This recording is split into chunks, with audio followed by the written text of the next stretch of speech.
So, Barda fans, Miss Barbie Forteza, inamin kung paano po siya pakalmahin ng isang David Licauco. That if you haven't subscribed yet to my YouTube channel, please don't forget to like, share, and subscribe at i-hit mo na rin ang notification bell for more showbiz updates. Of course, bago tayo magsimula sa ating updates for today's video, nais ko pong pasalamatan kayo for always watching and trusting this channel. Thank you so much sa inyong palagiang panonood at palagiang pagsubaybay sa mga updates po natin. Maraming salamat po.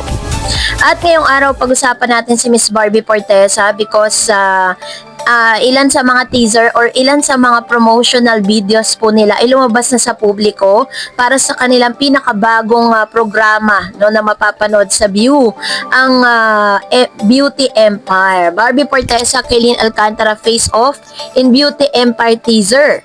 The heat is on in Beauty Empire. The upcoming GMA Network View Philippines and Creation Studio series just dropped a new teaser and it is already intense. Barbie Forteza, who plays Noreen Alfonso, is shown at the photoshoot second into the intense rivalries and high-stakes drama among powerful women as they navigate the beauty industry driven by ambition, revenge, and power. It is set to premiere soon on View before debuting on GMA Network. Aside from Barbie, Kailin and Rupa, Beauty Empires also stars Choi Bo-min, Aaron Maniego, Gloria Diaz, Shai Ponasier, Sam Concepcion, and Sid Lucero. Some parts of the show were shot in South Korea. So, pinalabas na or pinakita na nga po nung pinakabagong teaser ng kanilang Beauty Empire. Pero, ngayon po kasi, aside from those things, ay pinag-uusapan din at laman po marin ng balita. Ito pong mga super kilig na mga tagpo ni Miss Barbie Forteza and David Licauco. Dahil sa isang videos nga ay napag-usapan nga na tila baga meron pong hinaantay itong si Miss Barbie towards Mr. David Licauco. It is undeniably charming to see two stars who genuinely enjoy each other's company, both on screen and off. Barbie Forteza and David Licauco, affectionately nicknamed Barda by fans, recently sat down in PEP or Philippines Entertainment Portal to talk about the spark behind their chemistry as well as their love language. Barda on first impression and learn lesson from each other. What were their first impression for each other? Ito daw. At the close-up moving closer music video watch party on May 17, 2025 at Ayala Mall Circuit, Barbie said, sobrang ganda, sobrang like aga ganon, sobrang aga, sobrang prepared, sobrang fresh ng breath, sobrang cool, sobrang fresh ang breath ng David. David threw in a sobrang fresh na breath mo before adding the lesson his screen partner had unwittingly tossed him. Marami ako natutunan. Ang natutunan ko syempre yung start, lagi akong late. Yan yung talagang pinaka natutunan ko. And to be professional in terms of working dahil before, medyo hindi ako aware sa showbiz, sabi niya. So you really opened my eyes. In showbiz, being on time, being professional. Ayun, at saka napakabait ni Barbie. Barbie ever playful tease him, natutunan mo din bang mahalin? David paused for a moment before answering, I think, smiling. Barbie further asked, you think you love? David simply replied, you. It was Barbie's turn to reveal the admirable qualities of her leading man. Sabi po ni Barbie ganito, ako naman ang natutunan ko kay David sa tagal namin magkatrabaho, yung pagiging chill niya talaga sa lahat ng bagay. Na para sa akin, napakalalaking tulong nun kasi ako naman mabilis akong mataranta. Ako naman yung tipo ng tao na siya yung kalma ko. So, siya yung nagpapakalma sa akin. She continue. Tapos, nakikita ko na may problema, tinotroubleshoot agad. Kasi businessman din naman. So, sanay siya sa ganon. Yung mga mag-troubleshoot na mga bagay-bagay ganyan. Kumbaga, yung mindset niya, nandun agad sa solusyon. Solusyon muna at saka na tayo mag-react. So, yun yung mga natutunan ko sa kanya. Totoo palang opposite do attract. So, ito yung sinabi ni Miss Barbie Forteza towards Mr. David Licauco.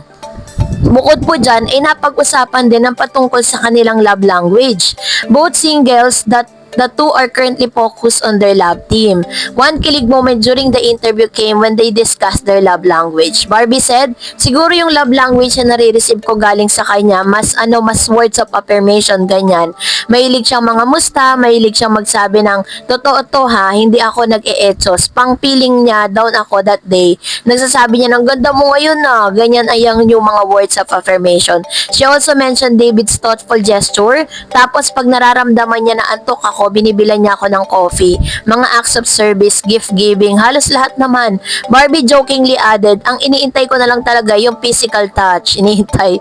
David laughed and responded, si Barbie kasi yung iniintindi niya ako, so anong tawag doon? Acts of service. She understand me like how I am. She would always ask me, hoy, kung kamusta ako, okay ka lang ba? Diba lagi mo sinasabi yon? He asked Barbie who nodded in agreement. David continued, tapos meron namang physical touch ha, nagahag naman tayo, sabi niya. At saka words of affirmation din, sinasabi mo, ang galing ko, congrats sa ganito, cute mo ganon, Barbie smiled. Mga ganyan, mas reassurance ganyan, words of affirmation, mas ganyan kami, sabi nila, no? So, grabe na po talaga yung samahan nilang dalawa at talagang hindi na talaga matatawaran, ano, yung kanilang pag-uusap, kung paano nila pag-usapan yung mga ganitong bagay. Ang maganda dito, nung sinabi ni Miss Barbie na kapag siya po ay natataranta, si David Licauco ang kanyang pampakalma. So, ano ibig sabihin nun? Kayo na po ang humusga. Mag-comment kayo sa comment section. So, dahil dyan, narito naman ang ilan sa mga comments and reaction po ninyo patungkol naman sa ating latest update. So, mag-umpisa tayo kay Miss Teresita Taramo. Sabi niya, hoy, hindi mo alam kung anong pinagdadaanan ni Barbie kay Jack.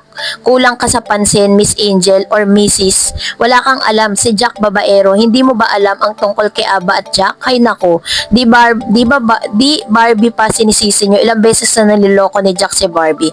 Yan po yung kanyang reaction dun po sa sinabi nitong si Angel. Kasi grabe naman yung pambabash na ginawa niya kay Miss Barbie Forteza, no? And another one, sabi ni Miss Julie, ang sakit naman ng sinabi ng isang basher kay Barbie.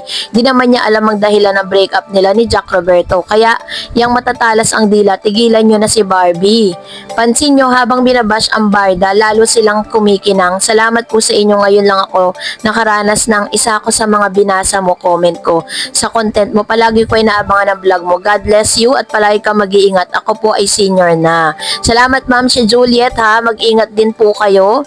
At kung ang gusto lang talaga natin is good vibes dito sa channel na ito. Ayaw natin magpapapatol sa mga issue at kung kailangan pagtanggol natin si Barbie at David, why not?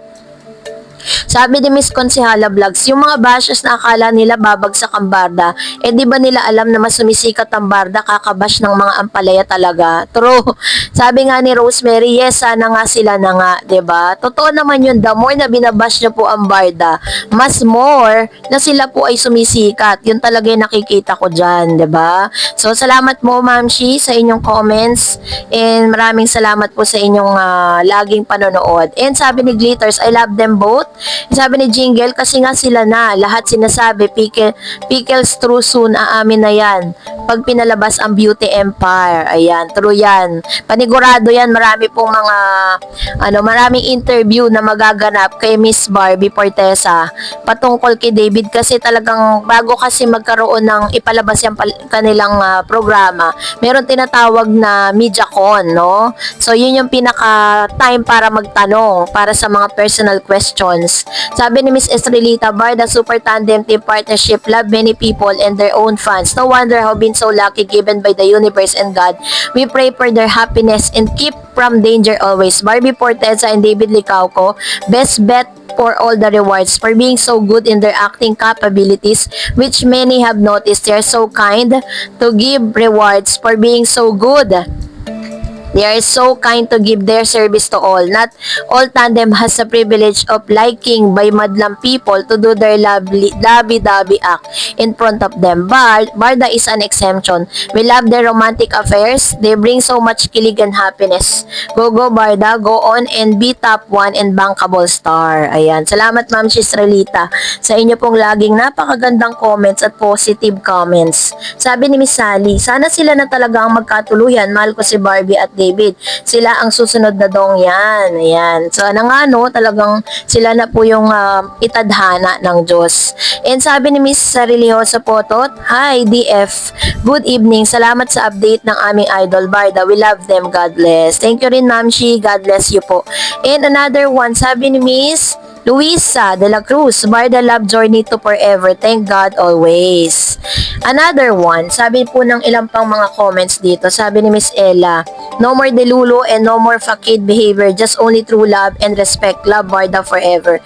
Miss Mercy Kilala, mga bashers ng Barda, more na binabash niyo ang Barda, lalo silang sumisikat, mabait at tadhana.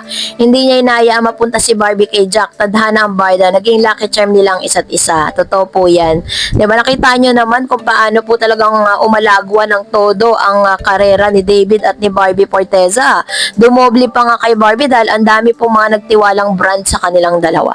So that's it for today. For more videos and updates, please don't forget to like and subscribe, and please don't forget to follow my Facebook page, Dar Eds TV. God bless everyone.